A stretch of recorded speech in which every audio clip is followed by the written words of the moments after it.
जय हिंद। स्वागत है आपका हमारे इस YouTube चैनल में। आज हम स्टार्ट करने वाले हैं प्रयोगशाला परिचारक एग्जाम की तैयारी के लिए एक गोली दर्पण के बारे में चर्चा। गोली दर्पण क्या होता है, कैसा होता है, पूरे इस वीडियो में समझेंगे। इसके पहले हमने प्रकाश दर्पण क्या है, समतल दर्पण क्या है, प्रकाश का परावर्तन अपवर्तन से लेके खूब सारे वीडियो बनाए हैं। वो वीडियो आपने नहीं देखा है तो वो पहले देख लीजिएगा, क्योंकि जब तक आपको प्रकाश क्या होता है ये समझ नहीं आएगा, दर्पण किसे कहते हैं ये आपको पता नहीं होगा, तब तक आपको गोली दर्पण समझने में आने वाला नहीं है। ठीक है, तो यदि आप चैनल पर नए हैं तो पहले पूरा वीडियो देख लीजिएगा, पसंद आए तो ही चैनल को सब्सक्राइब और वीडियो को लाइक कीजिएगा। चलिए हम आज का सीधे टॉपिक पर चलते हैं, आपका अधिक समय खराब नहीं करेंगे। ठीक है, तो क्या पढ़ना है आज हमको, प्रयोगशाला के परिचारक के संबंध में गोली दर्पण का प्रयोग। वास्तव में गोली दर्पण क्या होता है? ठीक है, गोली दर्पण होता क्या है, आप हमेशा आपकी जो बाइक चलाते हैं उसके दो मिरर लगे होते हैं आपके सामने, है ना, दोनों हैंडल पर, वो गोली दर्पण है। कार में, बस में, जो बस का ड्राइवर होता है पीछे देखने के लिए कि कितनी गाड़ियां आ रही हैं, कितनी क्या है ना, पीछे रास्ता है कि नहीं है, इस ये देखने के लिए जो दर्पण उपयोग किया जाता है वो गोली दर्पण कहलाता है ना। इसके अतिरिक्त गोली दर्पण का उपयोग जो सोनार की दुकान है, चश्मों की दुकान है, वहां भी उपयोग किया जाता है। ठीक है, तो बहुत सारे उपयोग हैं गोली दर्पण के। समतल दर्पण क्या होता है, तो समतल दर्पण के बारे में हमने एक कंप्लीट वीडियो बनाया था, इसे बता देते हैं। समतल दर्पण का मतलब होता है जो आपके घर में आईना है जिससे आप अपना बाल संवारते हैं। मेरा तो नहीं है, मेरा कम है बाल, लेकिन जो जिसका भी बाल ज्यादा है वो संवारते हैं, वो समतल दर्पण है। ठीक है, सिंपल जो आप नाई के दुकान में जाते हैं, बड़ा सा फ्रेम लगा होता है, वो समतल दर्पण है। समतल दर्पण के बारे में हमने कंप्लीट वीडियो बनाया है, नहीं देखा है तो हमारे प्लेलिस्ट में जाके देख लीजिएगा। अब हम समझाते हैं कि गोली दर्पण क्या होता है। आपने क्रिकेट का एक बॉल देखा होगा जिससे आप खेलते हैं, टेनिस बॉल। यदि आप उसके बीचों बीच काट लेते हैं या थोड़ा साइड से काटते हैं तो कुछ आपको इस प्रकार से सैंपल देखने को मिलेंगे बॉल का, है ना। तो गोली दर्पण है, एक गोले का भाग होता है। जिस प्रकार ये टेनिस का कटा हुआ हिस्सा एक कंप्लीट टेनिस बॉल का हिस्सा था, उसी प्रकार जो गोली दर्पण होता है जो कांच में लगा रहता है, आपके बाइक के सामने मिरर में लगा रहता है, वो सब एक गोले का भाग होता है। ठीक है, अब ये जो गोले का भाग में देखिए, एक साइड आपको उभरा हुआ दिखेगा रेड साइड, और अंदर आपको धंसा हुआ दिखेगा। तो जो धंसा हुआ रहता है उसको हम उत्तल दर्पण कहते हैं, देखिए। और जो उभरा हुआ रहता है उसको हम उत्तल दर्पण, उत्तल मतलब उभरा हुआ और धंसा मतलब अवतल दर्पण। ठीक है, इसी को कॉनकेव या फिर कॉन्वेक्स कहते हैं। कॉनकेव और कॉन्वेक्स इसी दर्पण को कहते हैं। इस दर्पण के बहुत सारे उपयोग हैं, इस दर्पण के बहुत सारे उपयोग हैं, आगे हम पूरी चर्चा करने वाले हैं कि क्या है, कैसे है। ये आपको कहीं एम दिख रहा होगा, कोई पी दिख रहा होगा, कोई सी दिख रहा होगा, घबराने की कोई जरूरत नहीं है। इसी वीडियो में आपको कंप्लीट जानकारी मिल जाएगी कि ये सब चीजें क्या है। अब गोली दर्पण के कुछ प्रयोग देख लीजिए। आपके घर में ऐसा कुछ चम्मच होगा जिससे आप खाना खाते हैं या फिर सब्जी खोते हैं, चावल खोते हैं, है ना। तो जो चम्मच के अंदर जो या फिर बोला जाए कि गड्ढा वाला भाग, जिसमें गड्ढा रहता है जिसमें चावल या फिर सब्जी डालते हैं, उस भाग को हम कहते हैं अवतल। अवतल, तो वो अवतल दर्पण की तरह व्यवहार कर। अब देखिए, जब भी ये अवतल दर्पण के हिसाब से अभी आप अपने चम्मच में अपने आप को देखेंगे तो आपका इमेज आपको उल्टा दिखेगा, है ना। ये अवतल दर्पण की वजह से भी है, और ये दर्पण से आपके मुख के बीच की दूरी की भी बात होती है। ठीक है, और उसी चम्मच को पलट के देखिएगा, आपका फेस सीधा हो गया। देखिए चमत्कार, उसी चम्मच में यदि आप गड्ढे वाले भाग से देख रहे थे तो आपको उल्टा फेस दिख रहा था। जैसे ही चम्मच को पलटा गया, जो उभरा वाला भाग से देख रहे हैं, तो इसमें आपका फेस सीधा हो गया। ये होता है गोली दर्पण का खेल। छोटे को बड़ा, बड़ा को छोटा, सीधे को उल्टा और उल्टा को सीधा करके दिखाता है ये। ठीक है, अब अवतल दर्पण से ही हम जैसे धूप में रखकर किसी एक बिंदु पर प्रकाश किरणों को एकत्र करते हैं, वास्तविक में ये हमारे सूर्य का प्रतिबिंब होता है। ठीक है, अवतल दर्पण में आप ये देखिए, यहाँ पे एक दर्पण है ना, और यहाँ एक प्रतिबिंब है या फिर मोमबत्ती। इस मोमबत्ती का फोटो हम यहाँ देख पा रहे हैं। ठीक है, तो ये वास्तविक प्रतिबिंब बनाती है अवतल दर्पण। ठीक है, वैसे प्रतिबिंब जो पर्दे पर प्राप्त किया जा सके, हमारा वास्तविक प्रतिबिंब कहलाता है। पर्दे का मतलब यही होता है। ठीक है, एक पर्दा होगा और मिरर होगा, दोनों के बीच कोई ऑब्जेक्ट होगा, उसी ऑब्जेक्ट को यदि हम इस पर्दे पर प्राप्त कर लें तो ये वास्तविक प्रतिबिंब कहलाती है। और वैसा प्रतिबिंब जिसको हम पर्दे पर प्राप्त नहीं कर सकते, क्या कहलाती है? आभासी प्रतिबिंब कहलाती है। अब चलिए हम गोली दर्पण के बारे में समझते हैं। अभी हमने बताया कि जो गोली दर्पण है, जो गोली दर्पण है एक गोले का हिस्सा होती है। तो आपको वृत्त तो पता ही होगा, चलिए ये वृत्त है, मान लेते हैं ये वृत्त है, इसका केंद्र होगा, केंद्र को हम कहते हैं वक्रता केंद्र, जिसको सी से दर्शाया जाता है। ठीक है, अभी फिलहाल हम गोले की बात कर रहे हैं, गोले से बाहर नहीं गए हैं। ठीक है, वक्रता केंद्र कहलाते हैं, और वक्रता केंद्र होगा। और ये जो हम पढ़ते हैं ना, डायगोनल पढ़ते हैं, फिर क्या बोलते हैं, व्यास। ठीक है, ये व्यास इस दर्पण में जहां जहां टच करेगा इसको हम पोल कहते हैं। पोल मतलब ध्रुव, जिसको पी से दर्शाया जाता है। ठीक है, पी से दर्शाया जाता है। अब सी से लेके इस पी तक की दूरी को हम कहते हैं वक्रता त्रिज्या, जिससे आर से दोहराया जाता है ना, इसको बोलते हैं रेडियस ऑफ कर्वेचर। ठीक है, रेडियस ऑफ कर्वेचर कहा जाता है। ठीक है, अब इसी सी और पी तक के बीच की आधी दूरी को, मतलब इस आर के आधा दूरी को हम फोकस कहेंगे। आर के आधा दूरी को हम फोकस कहेंगे। ठीक है, फोकस कहेंगे। और इस पूरे लाइन को हम मुख्य अक्ष कहते हैं।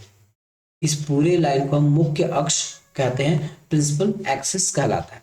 ठीक है, अब देखिए एक गोला हो गया, इस गोले से हमने काट के ये सब निकाल दिया।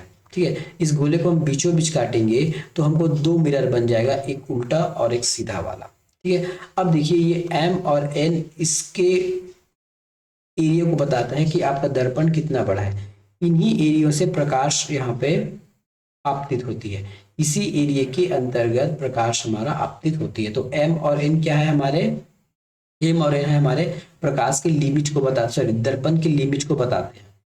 और ये दर्पण जिस साइड से रंगा होता है ना, उस साइड से प्रकाश एंट्री नहीं होता, प्रकाश हमेशा चमकीले भाग से एंट्री होती है। तो ये अवतल दर्पण हो गया क्योंकि धसा है। और इसी गोले से एक और दर्पण बना है जिसको हम कहते हैं उत्तल दर्पण। अब इन सभी में नामकरण देखिए, मान लेते हैं हमने इसको ऐसे 20 से काटा है। ठीक है, इसको हमने एक 20 से काट दिया, तो ये उभरा वाला पार्ट जो है, ठीक है, ये जो उभरा वाला पार्ट ये बन गया। ठीक है, उभरा वाला पार्ट क्या बन गया हमारा, उत्तल बन गया। तो मैं इस साइड को उत्तल कर देता हूं। ठीक है, ये उत्तल दर्पण हो गया, ये क्या हो गया, उत्तल दर्पण, ये उत्तल दर्पण। और इस साइड हमारा बन गया अवतल, अवतल दर्पण बन गया। ठीक है, अब देखिए मैंने आपको क्या क्या बताया था, ये उत्तल दर्पण बाहर हो गया ना, ये उत्तल दर्पण, हम उत्तल की बात कर रहे हैं, ये उत्तल दर्पण में ये सब बाहर हो गया। तो उत्तल दर्पण में हमेशा इस ध्रुव के अंदर आपको केंद्र मिलेगा, क्योंकि केंद्र अंदर साइड है, और केंद्र के ये मुख्य अक्ष है, केंद्र के अंदर इस दर्पण के अंदर आपको फोकस और केंद्र दर्पण के अंदर मिलेंगे। ठीक है, वही अब अगर हम अवतल की बात करें तो ये अवतल है, यहाँ से प्रकाश आ रही है, और इस दर्पण में यहाँ से प्रकाश आती है कुछ इस प्रकार से। ठीक है, तो जो उत्तल दर्पण में आपके कर्वेचर, वक्रता केंद्र, फोकस और रेडियस, ये सब दर्पण के अंदर पाए जाते हैं या फिर दर्पण के राइट साइड पाए जाते हैं। ठीक है, उसके विपरीत जो अवतल दर्पण है, अवतल दर्पण में वक्रता केंद्र, फोकस दूरी, ठीक है, फोकस दूरी, वक्रता केंद्र या फिर त्रिज्या, ये सभी दर्पण के अंदर पाए जाते हैं, इसके मुख्य से सामने पाए जाते हैं। ठीक है, समझ में आ गया। पोल क्या होता है, तो एक गोली पृष्ठ होगा, उस पृष्ठ में मुख्य अक्ष जहां जहां उस पोली एरिया को टकराएगा, या फिर इसको ध्रुव कहते हैं या फिर ओर छोर कहते हैं, ये ओर छोर हो गया। वक्रता केंद्र, त्रिज्या के केंद्र को सॉरी वृत्त के केंद्र को वक्रता केंद्र कहते हैं, त्रिज्या वृत्त की त्रिज्या को वक्रता त्रिज्या कहा जाता है, और त्रिज्या के आधे को, देखिए त्रिज्या के आधे को फोकस दूरी कहा जाता है। मुख्य अक्ष ध्रुव तथा केंद्रों से आगे बढ़ाकर खींचा गया, ये जो बड़ा सा लाइन खींचा गया है इसको मुख्य अक्ष कहते हैं। बिंब का मतलब होता है ऑब्जेक्ट, ऑब्जेक्ट मतलब वस्तु, याद रखिएगा। बिंब, अगर क्वेश्चन आ गया कि बिंब क्या चीज है, बिंब का होता है प्रतिबिंब, तो बिंब मतलब कोई वस्तु या फिर कोई ऑब्जेक्ट। ठीक है, ये हमेशा नेगेटिव होती है, आगे चर्चा करिए कि नेगेटिव ही क्यों होती है। प्रतिबिंब, बिंब का जो इमेज बनता है उसको हम प्रतिबिंब कहते हैं, जिसे वी से दिखाया जाता है ना। बिंब जो वस्तु को हमेशा यू से दिखाएंगे, और प्रतिबिंब को, सॉरी वस्तु को यू से दिखाया जाता है और प्रतिबिंब को वी से दिखाया जाता है, छोटे वी से। बाकी सबका हमने ये हिस्सा लिया। P फॉर होता है पोल, ठीक है। वक्रता केंद्र को C बोलेंगे, वक्रता त्रिज्या R होती है, फोकस दूरी F है, ठीक है, ये R बड़ा वाला ना, ये हो गया। और बिंब को हम U लिखते हैं और प्रतिबिंब को V से दर्शाया जाता है। अब हम आगे समझते हैं। कुछ चिन्हों की परिपाटी है जो गोली दर्पण के लिए अनिवार्य है, ठीक है। बिंब सदैव दर्पण की बाईं ओर रखा जाएगा, चाहे वो कोई भी दर्पण। ये हमने अभी फिलहाल अवतल दर्पण देखा है। यदि यहाँ मैंने उत्तल दर्पण कुछ इस प्रकार बना दिया, तब भी ये वस्तु हमेशा इस साइड ही रखी जाएगी, जैसे इसमें रखा गया है, ठीक है। वस्तु चाहे कोई भी दर्पण हो, अवतल या उत्तल, दर्पण के बाईं ओर ही रखा जाएगा। जब भी हम इसका क्वेश्चन सॉल्व करेंगे, है ना, तो ये क्वेश्चन सॉल्व करेंगे या फिर ये अनिवार्य सत्य है ना, कि ये बाईं ओर ही रखा जाएगा। मुख्य अक्ष के समानांतर सभी दूरियां दर्पण की ध्रुव से नापी जाएगी। दर्पण का ध्रुव क्या है? पोल।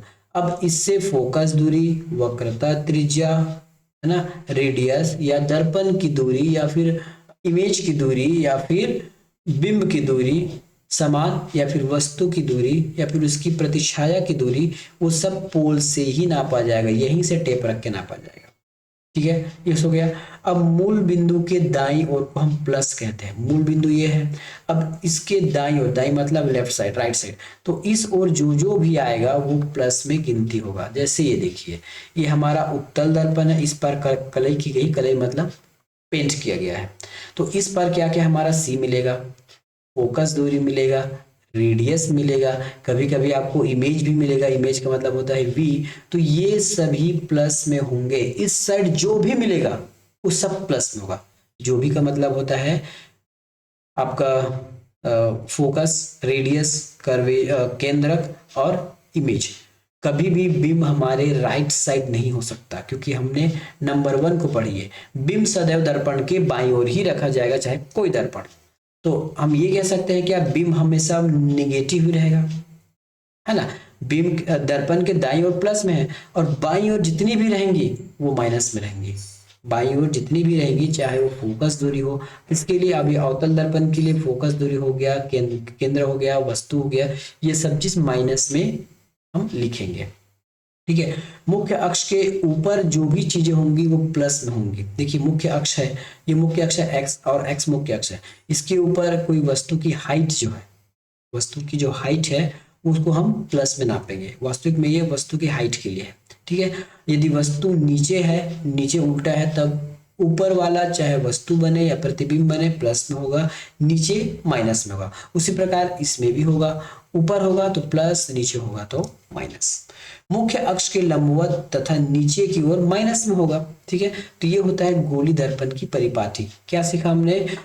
प्रतिबिंब हमेशा लेफ्ट साइड रखा जाएगा, ठीक है। लेफ्ट साइड से प्रकाश आपतित होगी, चाहे कोई भी दर्पण हो, अवतल या उत्तल। मुख्य अक्ष समानांतर सभी दूरियां दर्पण के पोल से नापी जाएंगी, जिसको हम P से दर्शाया गया है।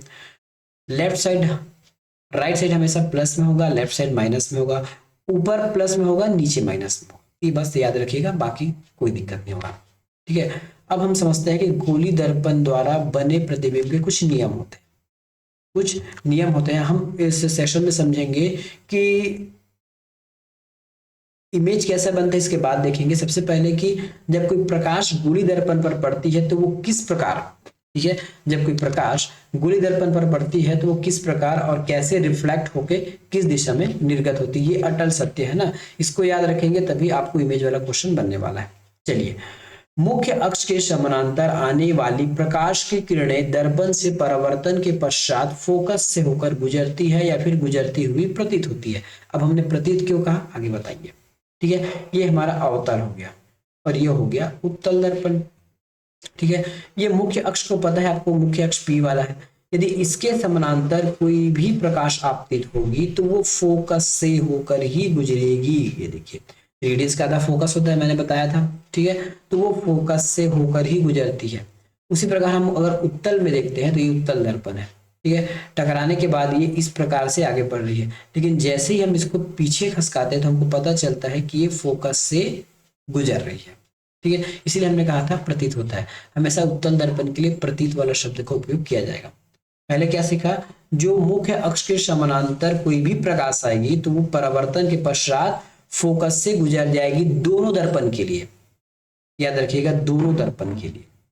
अगला नियम है दर्पण के फोकस से गुजरने वाली, जस्ट उल्टा, पहले समानांतर आ रही थी वो फोकस से जा रहा था, अब जो फोकस आएगा वो समानांतर निकल जाएगी। ठीक है, दर्पण के फोकस से गुजरने वाली प्रकाश किरण परावर्तन के 50 मुख्य अक्ष के समानांतर निकल जाती है। देखिए एक किरण आ रही है जो फोकस होकर जा रही है, टकराने के बाद मुख्य अक्ष के समानांतर निकल जाएगी या फिर निकलती प्रतीत होगी। यहाँ पे देखिए, ठीक है, ये कोई ऐसा प्रतिबिंब आ रहा है, इस चिन्ह को ध्यान देखिएगा ना, तीर का चिन्ह है, ये प्रतिबिंब आया है ना, इसको आगे बढ़ाते हैं तो ऐसा लगता है कि फोकस पर आ रहा है, फोकस से टकराने के बाद ये सीधा समानांतर निकल जाती है।